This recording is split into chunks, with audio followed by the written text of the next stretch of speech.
Untuk proses pemijahan yang pertama kita teliti itu pemilihan indukan dulu.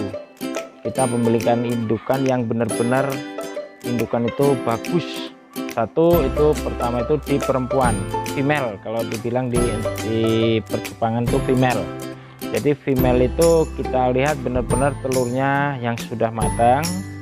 Terus yang kedua ikan male-nya, laki, yaitu diusahakan lakinya itu lebih besar dibanding female-nya. Lalu kita sediakan media baskomnya, kita campur, lalu kita tutupin dalam jangka 2 hari. Nanti kita cek, insya Allah nanti kalau ada telurnya, buih ikan lakinya, kalau udah ada telur-telurnya itu putih, segera diangkat ikan perempuannya. Setelah diangkat perempuannya, kita biarkan selama 4 hari. Nah, setelah kita 4 hari kita cek bila mana nanti burayak ikan sudah menetas, telur ikan sudah menetas menjadi burayak, dan burayak itu udah naik ke atas, itu udah cukup umur untuk dituangkan ke kolam. 1 bulan itu harus dikasih makan. Pertama ikan menetas itu kita kasih dengan namanya itu infusoria. Nah, infusoria itu lebih kecil sekali dibanding kutu air. Nah, setelah 1 minggu makan infusoria, baru kita kasih makan kutu air. Nah, kutu air itu pun itu paling enggak 1 bulan ikan tuh makan kutu air. Setelah 1 bulan selepas makan kutu air, kita kasih cacing sutra. Cacing sutra paling lama itu sekitar 10 hari kita makan cacing sutra. Habis itu kita pancing dengan makanan berupa pelet yang sudah diaduk sama air.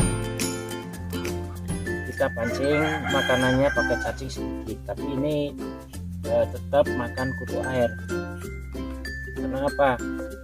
Kita coba makan cacing.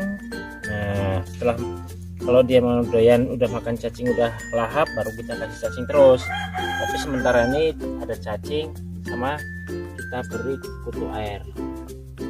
Kan ikan gede dalam 1 kolam ini nggak mungkin sama besarnya, karena ya tetap ada ikan yang kalah makan. Ini kan burayak ini baru umuran 3 minggu semua ya. 3 minggu.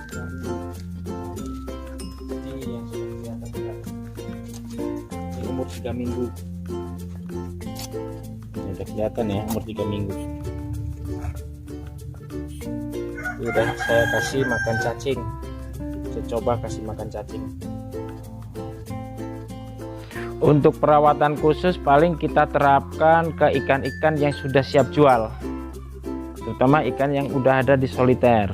Ini yang ada di botol, soliter, ember, kita harus benar-benar ada perawatan khusus, karena untuk menjaga size-nya supaya besar, makanannya harus bagus. Kedua, pergantian air juga harus sering-sering diganti. Paling enggak kita ganti seminggu sekali untuk yang di soliter. Kalau untuk di botol-botol kita ganti 2 minggu sekali.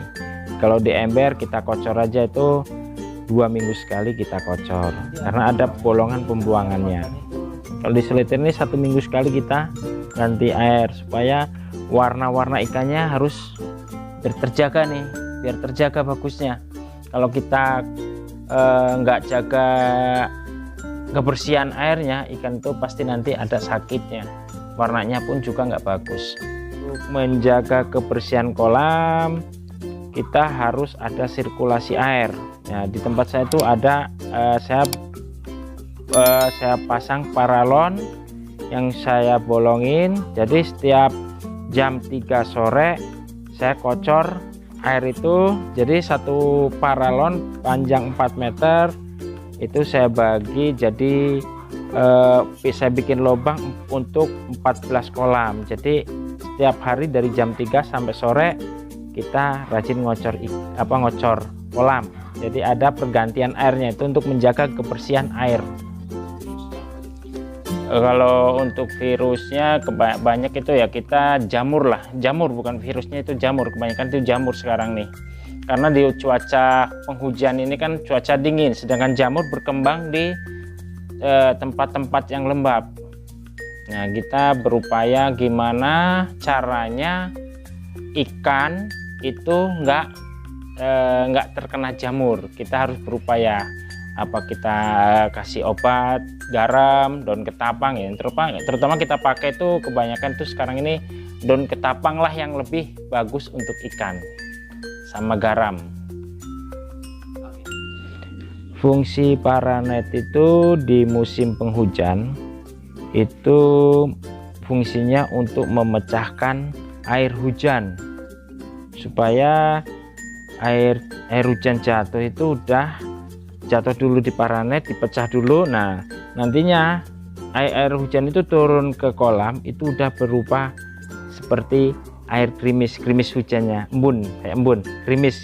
kayak krimis gitu. Nah, untuk di musim kemarau, paranet itu untuk menghalau teriknya matahari, mengurangi teriknya matahari, supaya terjaga ikan itu enggak terlalu kepanasan. Karena apa? Kalau sampai kolam itu kena panas, terlalu panas, ikan itu pasti mati, karena kedalaman air di kolam itu tak terlalu dalam, itu cuma hanya sekitar 15 cm kedalaman airnya, 15 cm kedalaman airnya. Toh kita juga ada yang menggunakan enceng-enceng untuk menahan panas, bahkan ada yang nggak saya pakai.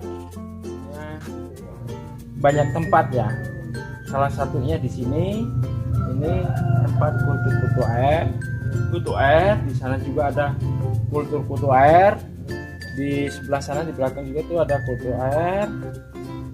Di farm saya satunya itu ada kultur kutu air, malah lebih besar dari sini kultur kutu airnya. Kenapa? Karena ikan cupang itu kuncinya cuman di kutu air. Kalau kita mijah banyak gak punya kutu air sama aja bohong. Harus kita punya kutu air. Jadi untuk memacu pijahan, karena saya sebanyak pijahan, jadi saya harus punya kutu air sendiri.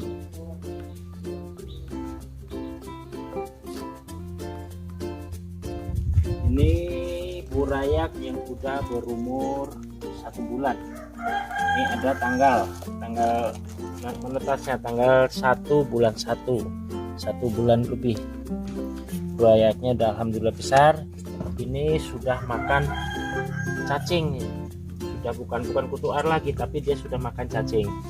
Nah, yang di sana itu baru umur sekitar 3 minggu.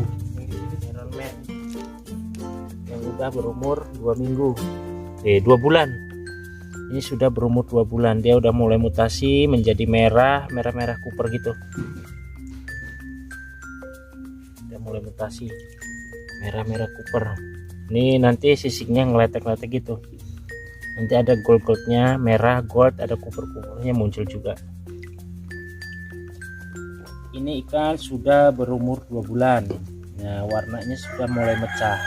Ada yang berwarna putih cilo, ada yang berwarna hijau. Kalau di Jepang ini namanya bezel. Kalau untuk versi ini yang dinamakan avatar. Nah, ini udah ada yang mutasi, warnanya sudah hitam. Nih warnanya. Ini warnanya sudah hitam, udah mutasi. Ini avatar nih, dari genetik avatar. Nah, avatar pun itu genetiknya dari galaksi. Kalau di farm saya kita pakai media baskom, ada yang pakai media ember juga ada. Ini kita pakai media baskom ukuran 14. Kita bolongin kedua sisinya.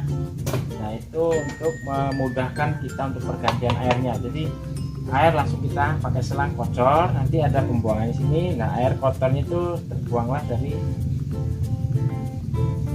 media pembuangan ini yang kita usangi, yang sudah kita bolongin lubangnya.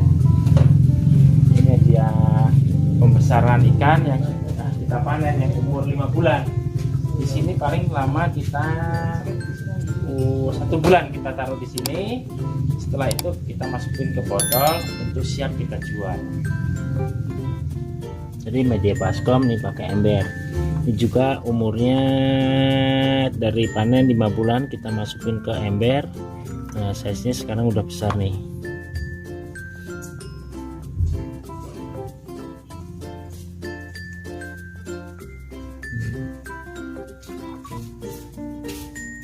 Size nya udah cukup besar.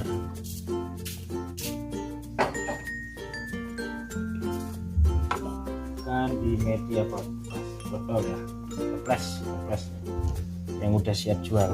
Ini namanya versinya Galaxy Multicolor. Size nya udah medium. Jenisnya Galaxy Multicolor dot.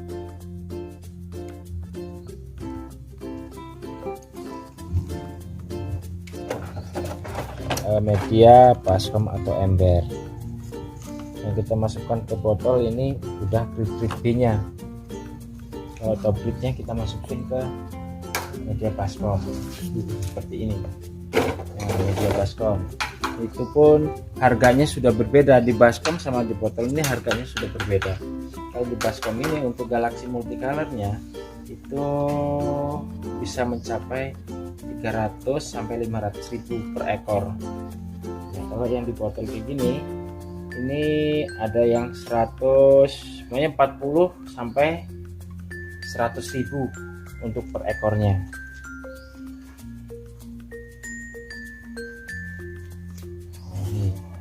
Ini udah gede. Ini biasa kita jual untuk bijian kita jual dengan harga 100.000.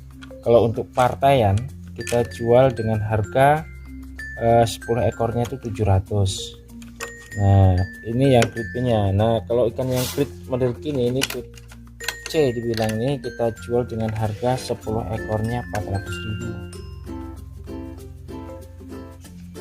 Nah, ini juga ada ikan bumi, istilahnya ikan bagus dari versi avatar.